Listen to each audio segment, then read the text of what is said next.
So here we have a simple drawing of the flow from DNA to mRNA to protein. As you can see, we start with DNA.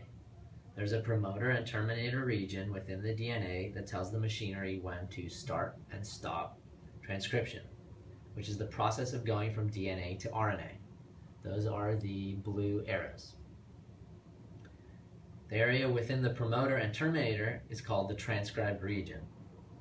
Then we go from RNA to protein, which is called translation. The machinery knows when and where to do this because of the start and stop codons in green. The area with the start and stop codons is called the translated region, and this is the area that becomes protein. So here we have the basic structure of DNA. It is a double helical structure and is made up of repeating complementary bases.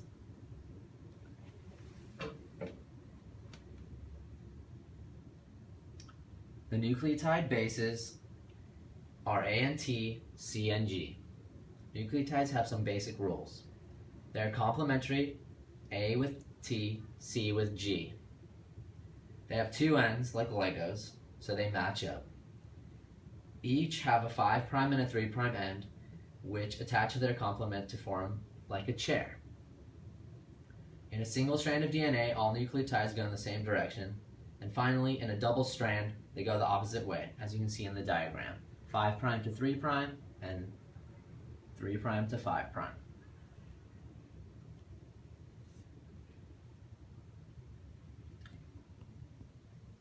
DNA now gets transcribed into messenger RNA by RNA polymerase. This matches up complementary nucleotides that make up an RNA strand.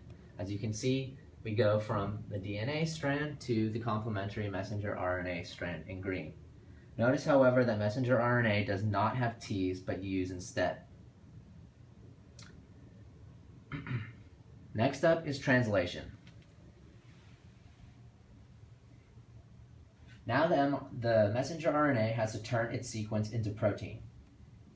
Each 3 bases, or a codon, codes for an amino acid.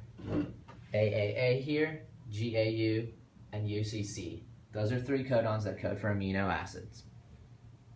How does it do this? It does this by using transfer RNA machinery. tRNA comes along and tries to find its complement to the mRNA strand.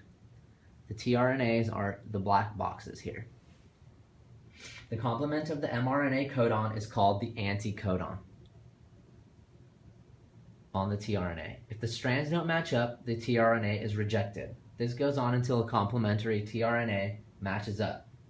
Once there is a match, that tRNA is used and the amino acid is added to the chain of protein being formed. Finally, the ribosome continues down the line of mRNA and continues to pick up the tRNA matches. As you can see in this diagram,